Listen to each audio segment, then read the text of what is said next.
અમુક જગ્યાએ thunderstorm activity થશે તો ગાજવીજ અને પવન સાથે પણ ઝાપટા પડી શકે છે. ભાવનગર, અમરેલી, ગીર સોમનાથ, જુનાગઢ અને દક્ષિણ રાજકોટના ભાગો છે, જેમાં જેતપુર ઉપેટાવાળો પટ્ટો, આ વિસ્તારો એટલા જિલ્લાઓની અંદર એટલે કે ગાજવીજ સાથે જ્યાં વરસાદ પડશે ત્યાં પવનની સ્પીડ 30 થી લઈને 35 કિલોમીટર અને એના જે ગસ્ટિંગ હોય, જે ઝટકાના પવન હોય છે, એ 40 કિલોમીટર પ્રતિ કલાક સુધી જોવા મળશે. વલસાડ, વાપી, બારડોલી, બીલીમોરા અને ડાંગ જેવા વિસ્તારો, તાપી જિલ્લો જેને આપણે કહીએ છીએ, એ તમામ વિસ્તારોની અંદર હવામાનમાં પલટો આવી રહ્યો છે. એનું મેઇન કારણ છે કે અત્યારે મહારાષ્ટ્ર ઉપર એક મોટી અસ્થિરતા બની છે. આ અસ્થિરતાનો ટ્રફ છે એ ગુજરાત સુધી લંબાયો છે. આ બંગાળની ખાડી અને અરબ સાગર બંનેની અંદર એક એક સાયક્લોન પણ કદાચ જોવા મળી શકે. વ્યક્તિગત મારું એવું માનવું છે કે ચાલુ વર્ષે નૈઋત્યનું ચોમાસું 10 થી 12 દિવસ લેટ ચાલુ થશે.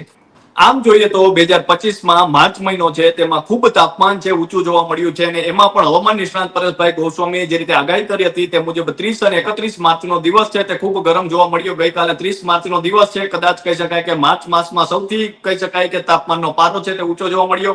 અને જે રીતે આ તમામ પ્રકારના જે તાપમાન વચ્ચે અને કહી શકાય કે ધોમધોકતા તડકા વચ્ચે ક્યાંક ને ક્યાંક વરસાદની જે માવઠાની આગાહીના સમાચારો છે તે આવી રહ્યા છે, અને તેના વચ્ચે લોકોમાં ક્યાંક ને ક્યાંક અત્યારે પ્રશ્નો થઈ રહ્યા છે કે માવઠું આવશે તો ક્યારે આવશે, અને કયા દિવસથી માવઠાની શરૂઆત થવાની છે, કયા વિસ્તારોમાં માવઠાની આગાહી છે, અને કેટલા પ્રમાણમાં વરસાદ પડી શકે છે, તે તમામ પ્રશ્નો લોકો કરી રહ્યા છે. ત્યારે આ જે ચર્ચાને લઈને વાત કરી છે ત્યારે આપણી સાથે હવામાન નિષ્ણાત પરેશભાઈ ગોસ્વામી જોડાઈ ચુક્યા છે. તો આવો તેમની સાથે જ સીધી વાત કરીએ વાત ગુજરાતી પર. પરેશભાઈ, વાત ગુજરાતીમાં આપનું ખૂબ ખૂબ સ્વાગત કરું છું. જી નમસ્કાર. પરેશભાઈ, જે રીતે આપણે જોઈએ તો છેલ્લા કેટલાક દિવસથી તમે જે રીતે આગાહી આપતા હતા અને તમામ પ્રકારની આગાહી આપણે દિવસ બાય દિવસ જોઈ રહ્યા છીએ, અને જે રીતે 30 અને 31 તારીખે જે તાપમાનની આગાહી હતી તે મુજબ ખૂબ તાપમાન જોવા મળ્યું, પરંતુ અત્યારે જે રીતે ક્યાંક ને ક્યાંક માવઠાની આગાહી આવી રહી છે, શું અપડેટ છે પરેશભાઈ? ચોક્કસથી આમ જોવા જઈએ તો કૃપાલસિંહ, આપણે માવઠા વિશે મને યાદ છે ત્યાં સુધી જયારે હીટવેવ ની વાત કરતા ત્યારે વચ્ચે પણ આપણે એક એડવાન્સમાં એક અનુમાન આપ્યું હતું કે કદાચ હવામાનમાં પલટો આવશે, અને એ પલટાની શરૂઆત આજથી થઈ છે. આજે 31 માર્ચ 2025 છે. આજે હવામાનમાં પલટો આવ્યો છે, પણ આજે દક્ષિણ ગુજરાતના વિસ્તારમાં પલટો જોવા મળ્યો છે.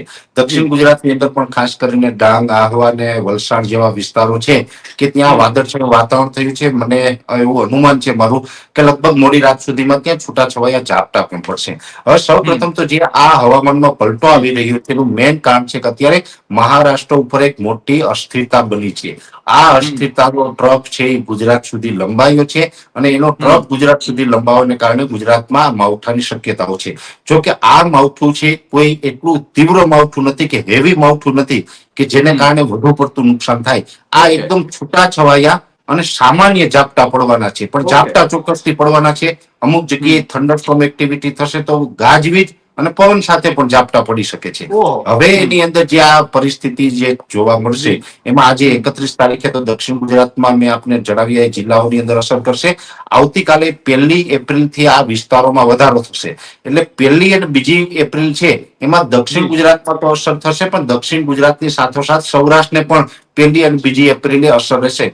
સૌરાષ્ટ્રના વિસ્તારની વાત કરવા જઈએ તો બોટાદ, ભાવનગર, અમરેલી, ગીર સોમનાથ, જુનાગઢ અને દક્ષિણ રાજકોટના ભાગો છે, જેમાં જેતપુર ઉપેટાવાળો પટ્ટો, આ વિસ્તારો એટલા જિલ્લાઓની અંદર છૂટાછવાયા સામાન્ય ઝાપટા છે 1 અને 2 તારીખે 2 દિવસ સુધી નોંધાય તેવી શક્યતાઓ છે. જે વિસ્તારોમાં વાદળ થશે, કદાચ ઝાપટા પડશે, એ વિસ્તારનું તાપમાન 2 થી 3 ડિગ્રી ડાઉન થશે.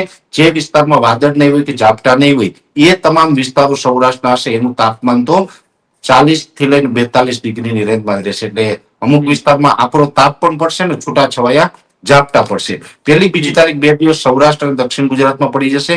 એ પછી દક્ષિણ ગુજરાત છે એમાં તો આમ તો લાંબુ ચાલવાનું છે, લગભગ 4 તારીખ સુધી અસર ચાલવાની છે. અને 1 તારીખથી લઈને 4 તારીખ સુધી મધ્યપ્રદેશ અને મહારાષ્ટ્ર, જે આપણે મધ્યપ્રદેશ અને રાજસ્થાન બોર્ડર છે એ વિસ્તારોમાં પણ ઝાપટા પડવાની શક્યતાઓ છે. એટલે 1 થી 4 તારીખ દરમિયાન અરવલ્લી, મહીસાગર, દાહોદ, ગોધરા, છોટાઉદેપુર અને નર્મદા જિલ્લો, આ વિસ્તારોમાં પણ ઝાપટા જોવા મળશે. એ સાથે દક્ષિણ ગુજરાતના સુરત, વલસાડ, વાપી, બારડોલી, બીલીમોરા અને ડાંગ જેવા વિસ્તારો, તાપી જિલ્લો જેને આપણે કહીએ છીએ, એ તમામ વિસ્તારોની અંદર 1 થી 4 તારીખ દરમિયાન છૂટાછવાયા ઝાપટા પડે, અને કોઈ કોઈ જગ્યાએ પવન અને ગાજવીજ સાથે પણ ઝાપટા પડશે. હવે જે વિસ્તારોમાં પવનની ઝડપ માનો કે વધે તો કૃપાલસિંહભાઈ અત્યારે નોર્મલ પવનની સ્પીડ છે એ એપ્રિલ મહિનાના પહેલા અઠવાડિયામાં 12 થી લઈને 14 કિલોમીટર હોવી જોઈએ. એની જગ્યાએ અત્યારે પવનની સ્પીડ છે 18 થી 22 કિલોમીટરની ચાલે છે, એટલે નોર્મલ કરતા પવનની સ્પીડ વધારે છે. અને એમાં પણ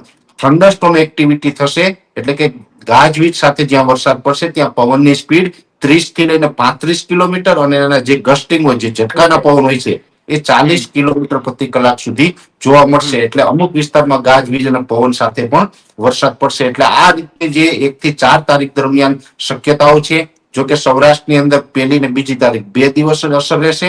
દક્ષિણ ગુજરાત અને મધ્યપ્રદેશ બોર્ડર લાગુ વિસ્તારે આજથી લઈને 4 તારીખ સુધી અસર જોવા મળશે. આ રીતે હવામાન પલટાયેલું રહેશે અને એને કારણે રાજ્યના અનેક વિસ્તારમાં માવઠાના ઝાપટા પડે.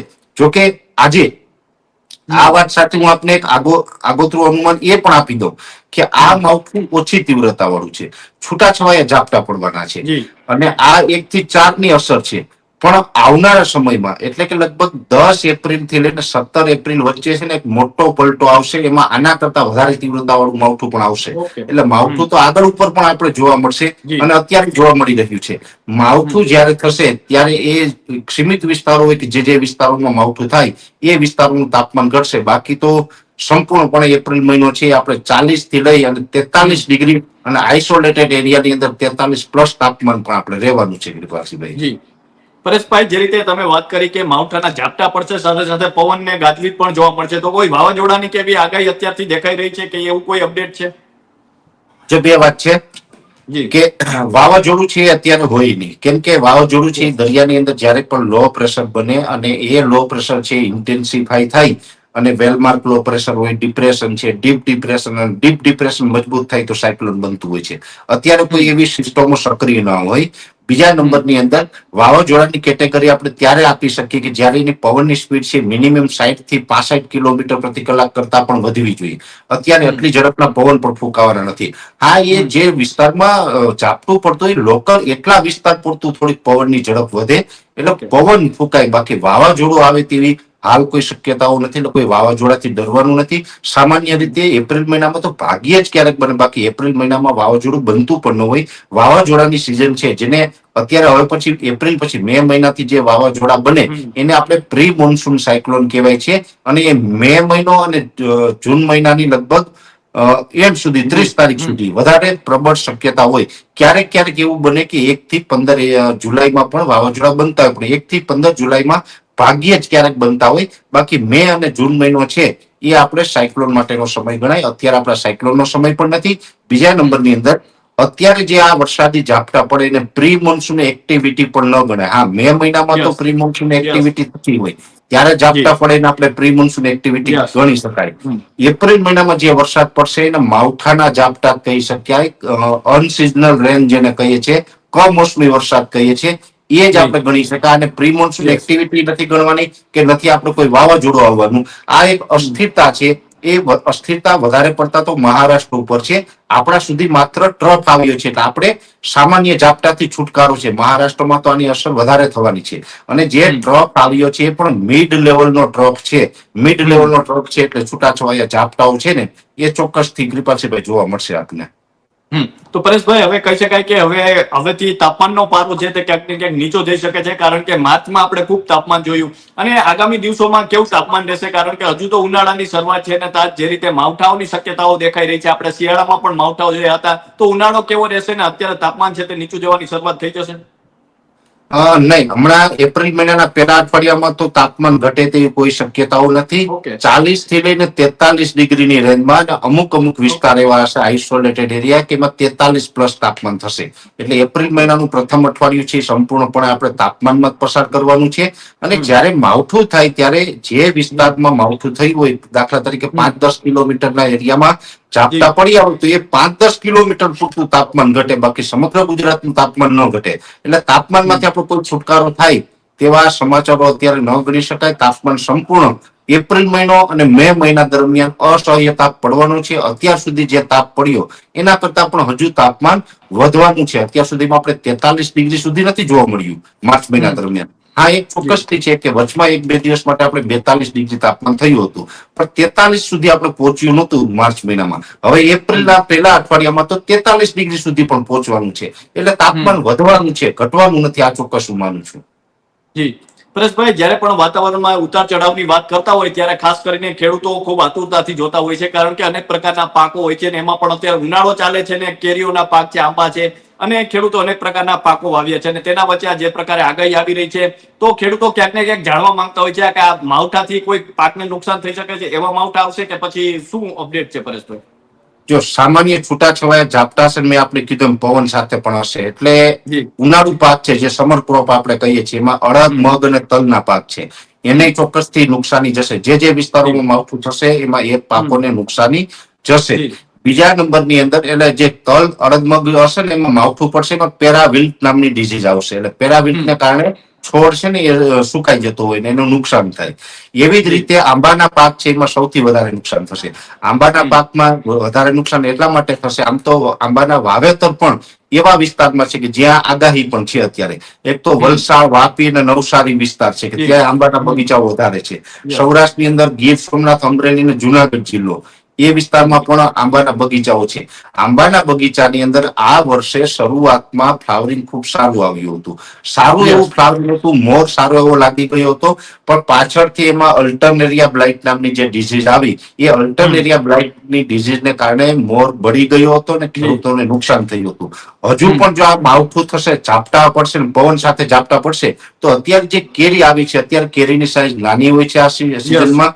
એટલે નાની કેરી જે ઝાડ ઉપર લાગેલી છે ને, એ પવનને કારણે ખરી પડે અને ખેડૂતોને નુકસાન થાય એવી શક્યતાઓ છે. એટલે આંબાના પાકને સૌથી વધારે નુકસાન થશે અને બીજા નંબર ઉપર અડદ, મગ અને તલના પાકમાં નુકસાની જાય એવી શક્યતાઓ માનીને ચાલવાનું છે. પરેશભાઈ, સામાન્ય રીતે જોઈએ તો હવે ઓલ ઓવર ઉનાળો કેવો રહેશે ને ત્યારબાદ વરસાદમાં આ વખતે કોઈ વાંધો નહીં આવે, કારણ કે અત્યારથી જે રીતે આપણે જોઈ રહ્યા છીએ કે માવઠા અત્યારથી પડી રહ્યા છે, તો ચોમાસામાં કોઈ વાંધો નહીં આવે ને ઉનાળો કેવો રહેશે પરેશભાઈ ઓલ ઓવર? ઉનાળો ઓલ ઓવર આપણે ગરમ જ રહેવાનું છે. મેં આપણે કીધું એમ કે હજી એપ્રિલ મહિનો છે એ સંપૂર્ણપણે આપણે આકરા તાપમાં પસાર કરવાનું છે. હીટવેવના લગભગ 2 થી 3 રાઉન્ડ આવશે. એ સાથે મે મહિનામાં પણ 3 થી 4 રાઉન્ડની અંદર હીટવેવ આવશે ને મે મહિનો છે એ પણ ગરમ રહેવાનો છે. સામાન્ય રીતે જોવા જઈએ તો 15 જૂન સુધી આપણે ઉનાળો ગણવામાં આવે છે. 15 જૂનથી ચોમાસાની શરૂઆત થતી હોય, એટલે 15 જૂન સુધી જે ઉનાળો ચાલવાનો છે એમાં 30 મે સુધી તો આપણે હીટવેવના આકરો તાપ જોવા મળશે. એ પછીથી તાપમાનમાં આંશિક રાહત મળે. 1 જૂન થી લઈને 15 જૂન વચ્ચે તાપમાન ઘટે પણ ઉકળાટ અને બફારો વધી જાય, કેમ કે ચોમાસું નજીક આવે એટલે ભેજનું પ્રમાણ વધતું હોય ને વધુ ભેજને કારણે આપણે ઉકળાટ અને એકદમ ગરમીનો માહોલ બની જતો હોય છે. એટલે આ મુજબનું 15 જૂન સુધી રહેશે. આ વર્ષે જે પ્રમાણે વેધર સાયકલ ચાલી રહી છે કૃપાલસિંહભાઈ, એ પ્રમાણે અત્યારે લાંબા ગાળાના જે પેરામીટરો જે ઇન્ડિકેટ કરી રહ્યા છે એ મુજબ વ્યક્તિગત મારું એવું માનવું છે કે ચાલુ વર્ષે નૈઋત્યનું ચોમાસું 10 થી 12 દિવસ લેટ ચાલુ થશે. દર વખતે આપણે 15 જૂને ચાલુ થઈ જાય એવું નહીં બને. જૂન મહિનાના છેલ્લા અઠવાડિયામાં આપણે ચોમાસાના દર્શન થશે. હા, પછી પ્રી મોન્સૂન એક્ટિવિટીના કારણે કોઈ ઝાપટા પડે, વરસાદ પડે, એ વાત અપવાદ હોય છે. પણ જે નૈઋત્યનું ચોમાસું જેને કહીએ છીએ કે જે કેરળમાં પેલા 1 જૂને પ્રવેશવું જોઈએ ને એ પછી 15 જૂન સુધીમાં ગુજરાતમાં પહોંચવું જોઈએ, એ નૈઋત્યનું ચોમાસું કદાચ આપણે આ વખતે 10 થી 12 દિવસ લેટ થશે.